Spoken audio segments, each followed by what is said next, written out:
Welcome back to new video. నేనైతే ఈరోజు మన ఫామ్ అయితే చూపెట్టబోతున్నాను. ఇదిగోండి మన దగ్గర అయితే టోటల్ 4 బాక్సెస్ ఉన్నాయి. అండ్ నేను ఒక నెట్ పెట్టుకోవడం కూడా చిన్న తీసుకున్నాను. ఇదిగోండి ఇదే నెట్ ఇలా హ్యాంగ్ చేసుకోవడానికి అయితే చేసుకున్నా. అండ్ పైన అయితే ఏదైనా ఐటమ్స్ పెట్టుకోవడానికి పైన మనం అండ్ ఇది వచ్చేసి మనకి గప్పీస్. మన దగ్గర అయితే టోటల్ ఇంకా గప్పీస్ ఉంటాయి, మాలిస్ తొక్క ఏమి ఉండవు. ఇందులో అయితే ఒక మాలి బేబీ ఉంటుంది. ఉంటే కనుక మీకు నెట్తో తీసి చూపెడితే కనుక బాగా క్లారిటీ వస్తుంది. ఫీమేల్స్ అయితే సైజ్ వచ్చేసినాయి గైస్. మనకి ఫీమేల్ అయితే ఆటోమేటిక్ సైజ్ అవసరం ఉన్న సైజు మీకు లైట్ వేస్తున్నాను. ఈ గప్పి గ్రాస్ ఉండటం వల్ల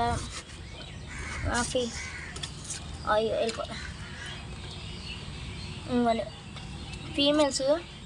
ఫీమేల్స్ అయితే మీకు సెల్లో అంత సైజు అనిపిస్తలేదేమో కాదు, కానీ నాకైతే ఇక్కడ చాలా పెద్ద సైజు.